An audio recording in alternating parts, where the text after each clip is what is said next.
जहाँ धुआं नहीं होता वहाँ धुआं भी दिखा देते। मतलब अभी आपके बीच में और सदर विधायक के बीच में सब कुछ कभी बढ़िया चीज है। नहीं, बलि का बकरा बना देते हैं। बुंदेलखंड में इस तरीके से ही हर जगह अवैध खनन चल रहा है कि आपकी और जो सदर विधायक है रवि शर्मा, उनकी अनबन हो रही है, उनका कोई कंपटीशन है, ऐसा दिखाया जा रहा है। जो भी प्रत्याशी होगा विपक्षी दल का, वह इस बार 5 लाख से बड़े अंतर से हारने वाला है। नमस्कार, मैं हूं साक्षी राय और आप देख रहे हैं खरी बात न्यूज। खरी बात न्यूज की खास पेशकश आमने सामने में आपका बहुत बहुत स्वागत है।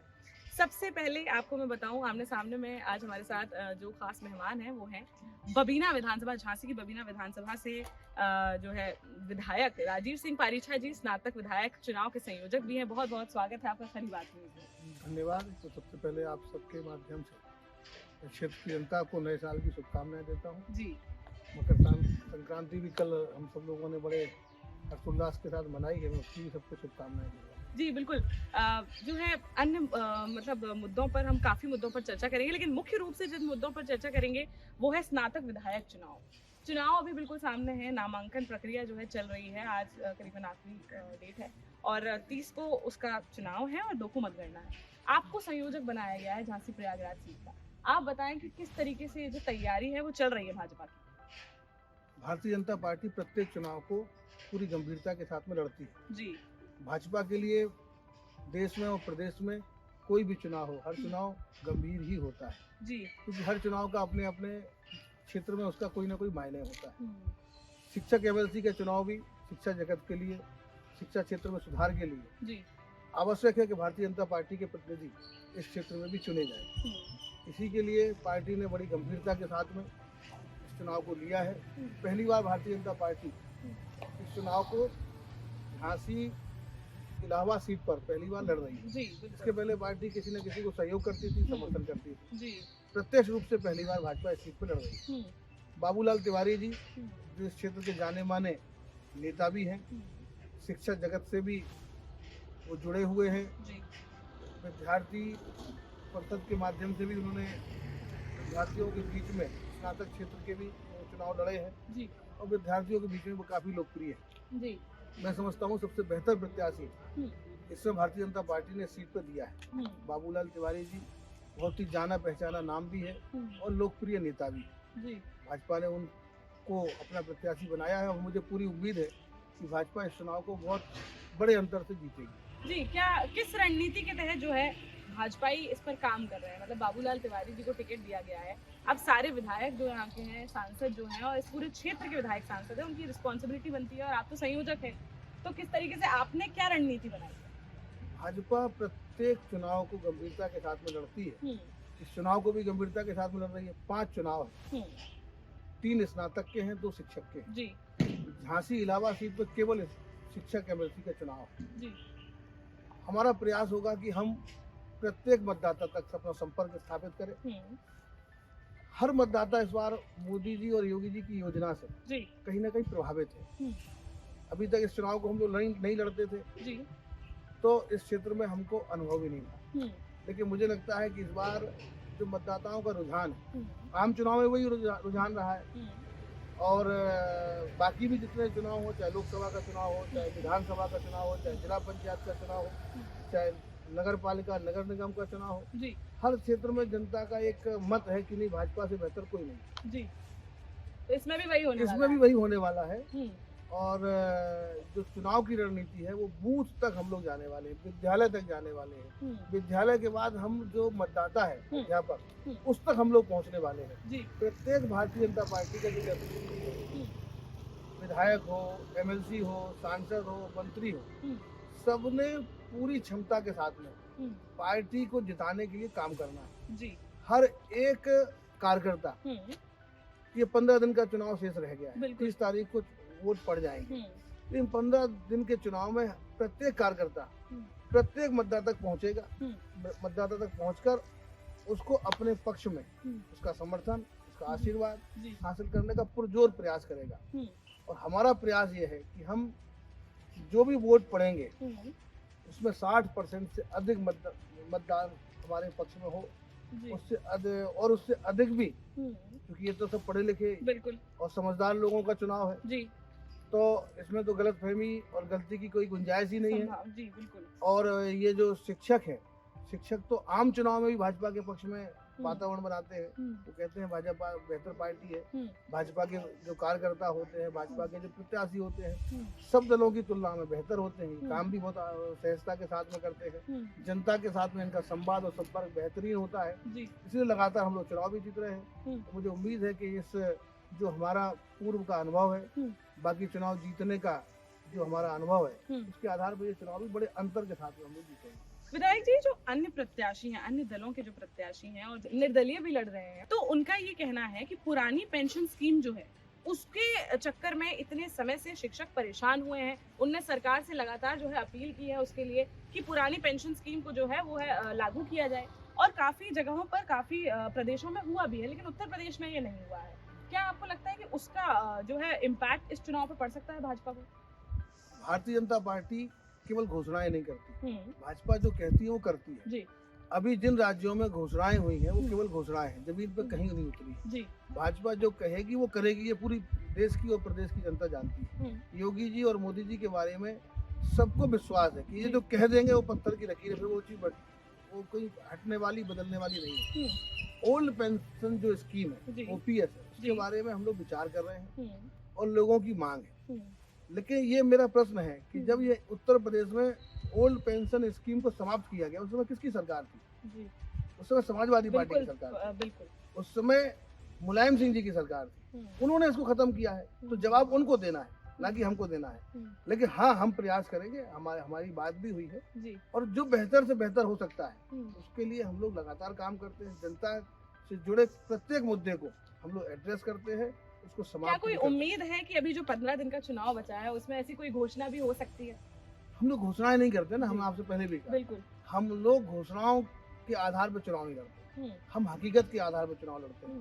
प्रदेश के हित में, जनता के हित में, लोगों के हित में, तीनों का हित, जिसमें तीनों का हित सुरक्षित होगा वही पार्टी निर्णय लेगी। चुनाव आ गया है, हम घोषणा कर दें, बाद में हम घोषणा को 5 साल के लिए टाल दें। जितने भी मुद्दों का समाधान हुआ इन 5 सालों में, हमने चुनाव में घोषणा की, फिर उसके ऊपर हमने काम किया। आज बुंदेलखंड में पेयजल की समस्या है, पिछले 70 सालों से हम लोग आजाद हुए हैं, कभी किसी ने इस समस्या के समाधान के लिए काम नहीं किया। हमने 12,000 करोड़ से अधिक पैसा केवल पहले ही चरण में खर्च कर दिया था, अब तो 30-40 हजार करोड़ तक पहुंच रहा है। तो हमने केवल समस्याओं को जिंदा नहीं रखा कि हमें केवल वोट मिलता रहे, समस्याएं जिंदा बनी रहेंगी। हमने समस्याओं को समाधान किया है। ओल्ड पेंशन स्कीम एक मुद्दा है, इसके ऊपर भी पार्टी गंभीरता के साथ विचार कर रही है। और जो भी शिक्षकों के या आम उत्तर प्रदेश के जितने भी कर्मचारी हैं, उनके हित में जो बेहतर होगा, पार्टी निश्चित रूप से उसके हक में काम और उनके हित में काम करेगी। जी। अच्छा, अभी कुछ दिनों पूर्व ही आपकी और सांसद जो हैं आगे झांसी ललितपुर क्षेत्र के विधायक हैं, इन लोगों की मुलाकात मुख्यमंत्री जी से हुई है, आप लोग गए थे, तो किन मुद्दों पर चर्चा हुई? बुंदेलखंड के लिए क्या योजनाएं जो हैं उन पर बात की गई? माननीय मुख्यमंत्री जी प्रत्येक जनपद के, प्रत्येक मंडल के विधायकों के साथ में उनका मिलने का इस नए वर्ष में कार्यक्रम जी। क्षेत्र की समस्याएं हैं, हालांकि काफी समस्याओं को हम लोगों ने हैंडल भी किया है, उनका समाधान भी किया है, लेकिन उसके बाद भी जीवन है, इसमें समस्याएं कभी समाप्त तो होंगी नहीं। बिल्कुल समस्याएं आएंगी, उनका समाधान करना ये प्रक्रिया है। लेकिन हमें इस बात की खुशी है, हमें समझना चाहिए कि पहले के मुख्यमंत्री कभी जनता से मिलते ही नहीं थे, जनप्रतिनिधियों से नहीं मिलते थे। आज पहली बार ऐसे मुख्यमंत्री हैं जो प्रदेश के कोने कोने से क्या समस्या हो सकती है, क्या क्या समस्या है, उसका क्या समाधान हो सकता है, उसकी बारीकी से छोटी छोटी समस्याएं, उनके बारे में हमारे माननीय मुख्यमंत्री अवगत। पूरे प्रदेश में, चाहे बुंदेलखंड हो, बुंदेलखंड का कोई छोटा सा गांव है, उस गांव की भी क्या समस्या है, उसके बारे में अगर राजीव को जानकारी है तो माननीय मुख्यमंत्री जी को जानता है। ये एक जागरूकता का पैमाना है, ये काम करने की शैली, ये मुख्यमंत्री कितने हमारे जनता की समस्याओं को लेके कितने गंभीर है उसका प्रमाण है। ये सामान्य बात नहीं है, इस चीज से एहसास किया जा सकता है कितनी बेहतरीन गवर्नेंस यहाँ पे चल रही है। तो जो समस्याएं जो है डिस्कशन करने के लिए सामान्य बात है, हमारे यहाँ कानून व्यवस्था बेहतर हुई है। जी पानी की समस्या को लेकर मैंने माननीय मुख्यमंत्री जी को धन्यवाद दिया जी कि केवल लोग मुद्दा बना के इन समस्याओं को रखते थे, समाधान नहीं करते थे। जी पहली बार आपने प्रत्येक समस्या का समाधान किया है। आज डिफेंस कॉरिडोर के माध्यम से बुंदेलखंड को हाईलाइट किया है। आज देश में चर्चा होती है बुंदेलखंड की। जी अब बहुत बड़े बड़े लैंड बैंक की तैयारी यहाँ पे चल रही है जी। कि अच्छा, कोई भी इंडस्ट्री आए उसका यहाँ को बहुत आसानी से सिंगल विंडो के माध्यम से जी उसको यहाँ पे जी अभी अभी अभी बात करें विधायक जी, तो मुख्यमंत्री जी ने अभी अपने विधायकों सांसदों को अपने अपने जिलों में अपनी अपनी विधानसभाओं में अवैध खनन पर जो है रोक लगाने की बात कही है कि उस पर जो है नियंत्रण रखें और जो है उस पर नकेल कसें।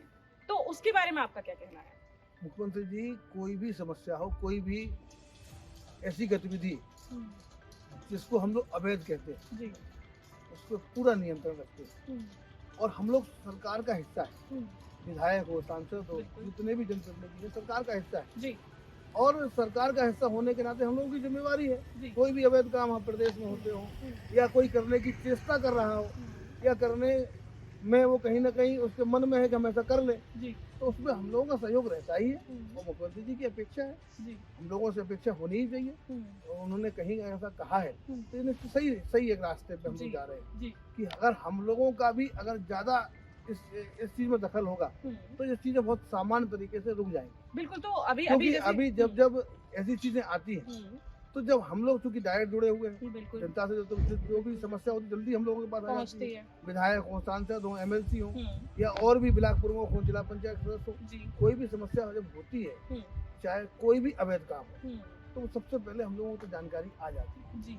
उसके बाद हम जो सरकार का जो सिस्टम है उसके माध्यम से उसको रुकवाएं। ये जिम्मेवारी हम लोगों के ऊपर अगर आई है या दी है तो ये सामान्य प्रक्रिया को इसलिए अच्छा, ये विधायक जी अभी एरज बांध की अगर हम बात करें, एरज बांध पर जो अभी मामला सामने आया है, एक मजदूर की भी उसका मौत हो गई और लगातार जो है वहाँ पर जो है अवैध खनन की खबर आई, अभी भी कोई कार्यवाही नहीं हुई है, कुछ भी नहीं हुआ है। इसके बारे में आपका क्या कहना है कि फिर बुंदेलखंड में इस तरीके से ही हर जगह अवैध खनन चल रहा है? कहीं कोई अवैध खनन नहीं है, ना कोई अवैध खनन है, ना कोई अवैध काम है। योगी जी के नाम से ही लोगों में दहशत है, लेकिन छुटपुट करने का लोग प्रयास करते हैं और करेंगे तो कार्रवाई होगी। उसमें ये बात सही है कि एक मजदूर उसमें नदी में डूब के उसकी मृत्यु हुई। अब वो किन कारणों से हुई है, कैसे हुई है, उसका तो अभी मुझे पूरी जानकारी नहीं है। लेकिन कोई भी गतिविधि अगर कोई अवैध रूप से करने की कोशिश करता है तो शासन का डंडा उसके ऊपर चलेगा ही। और उत्तर प्रदेश में तो कोई अवैध काम नहीं कर सकता, ये तो सब जानते ही हैं। लेकिन कोई छुटपुट करने की कोशिश करता है तो उसके ऊपर कार्रवाई होगी। इस पर लगता है आपको कि अब कार्रवाई होगी? नहीं, कार्रवाई हो ही रही है, ये तो सब छुटपुट है। आपको अवैध, जिसको अवैध शब्द बोलते हो, अवैध जुआ, अवैध शराब, अवैध खनन, अवैध जमीनों पे कब्जे, ये सब पिछली सरकारों की देन थी। अब तो कोई थोड़ा बहुत प्रयास करने की कोशिश करता है, वो चेक करता है कि कहीं प्रशासन शिथिल तो नहीं हुआ, कहीं मशीनरी शिथिल तो नहीं, तो वो कोशिश करता है, लेकिन पकड़ा जाता है, ट्रैप हो जाता है, कार्रवाई होती है। तो सरकार का की तो मंशा है, जीरो टॉलरेंस पे सरकार काम कर रही है। किसी को बख्शने की, किसी को छोड़ने की सरकार की न मंशा थी, ना है, ना रहेगी।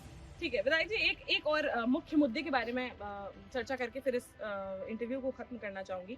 अभी फिलहाल मैं ये देखा, काफी मीडिया में भी ये विषय जो है वो चर्चा में रहा कि आपकी और जो सदर विधायक हैं रवि शर्मा, उनकी अनबन हो रही है, उनका कोई कंपटीशन है ऐसा दिखाया जा रहा है। तो क्या ये कंपटीशन है या फिर सिर्फ दिखाया जा रहा है?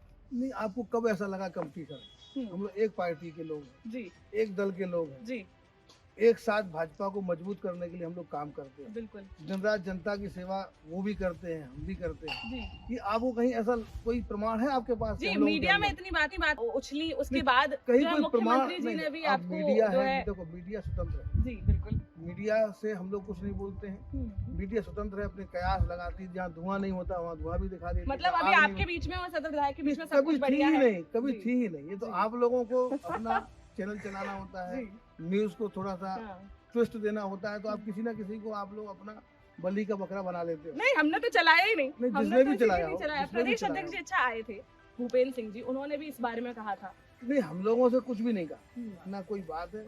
आप भी लोग भूपेंद्र जी, माननीय प्रदेश अध्यक्ष जी का नाम लिख देते हो, आप भी हम दोनों भाइयों का नाम लिख देते हो, आप भी मीडिया में आप चला देते हो। ये आप लोगों को अपने समाचार को ज्यादा रोचक बनाने के लिए किसी ना किसी को आपको मसाला चाहिए। मतलब इसमें कोई सत्यता नहीं है। भैया हम लोग भाजपा के लिए कब से लड़ रहे हैं जी। आज भाजपा का अच्छा समय है, तो हम दोनों भाई और सभी चाहे जवाहर राजपूत जी हो, चाहे अनुराग शर्मा जी हो, चाहे जिला पंचायत के अध्यक्ष हो, चाहे रवि शर्मा जी हो, चाहे राजीव पारीचा जी, और भी जो लोग हैं, पूर्व जिला अध्यक्ष, वर्तमान जिला अध्यक्ष, जितने भी पूरी टीम है, भाजपा को 2024 में पिछले अंतर से बड़े अंतर से इस बार जिताने के लिए हम लोग सब काम कर रहे हैं। विरोधी लोग हैं या मीडिया है, उसको कुछ ना कुछ है ही नहीं। भ्रष्टाचार यहाँ होता नहीं, अवैध कब्जे होते नहीं, अवैध खनन होता नहीं, जुआ शराब के धंधे सब बंद हो गए, तो अब वो क्या चलाएं?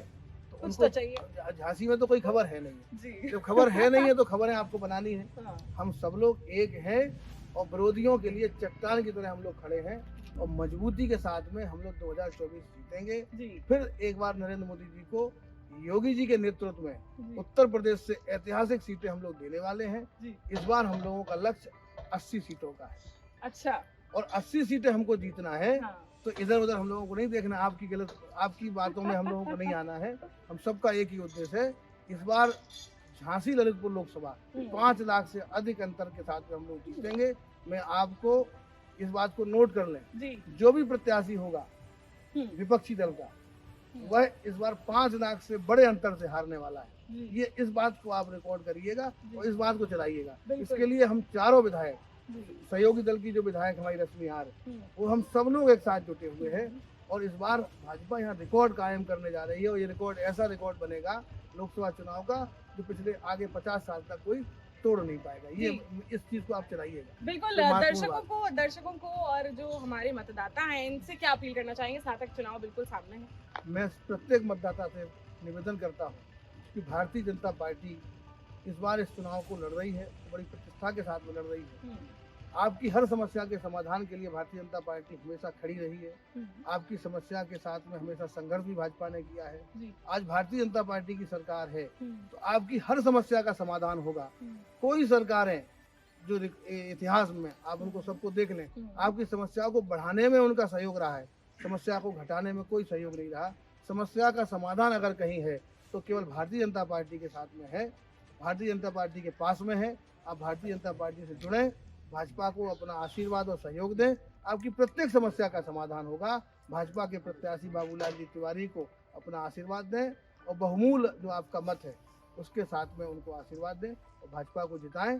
झांसी और इलाहाबाद जो प्रयागराज सीट है, उस सीट पे आप भरपूर आशीर्वाद के साथ में इस बार बाबूलाल जी तिवारी जी को जिताएंगे तो निश्चित रूप से हर समस्या का समाधान होगा। जी, चलिए, आज हमारे साथ बबीना विधायक राजीव सिंह पारीचा जी मौजूद थे और संयोजक भी हैं चुनाव के। तो इन्होंने अपनी जो बातें हैं वो सामने रखी और बढ़िया रोचक मुद्दों पर जो है बातचीत हुई। आशा करते हैं आपको भी पसंद आई होगी। आपको क्या लगा? कुछ और सवाल अगर आपके इनसे हैं तो हमें कमेंट बॉक्स में कमेंट करके जरूर बताएं। चैनल को सब्सक्राइब करना, बेल आइकॉन को दबाना, इसके साथ ही फेसबुक पर फॉलो करना बिल्कुल ना भूलें। बने रहिए हमारे साथ, देखते रहिए खरी बात साक्षी राय के साथ। नमस्कार।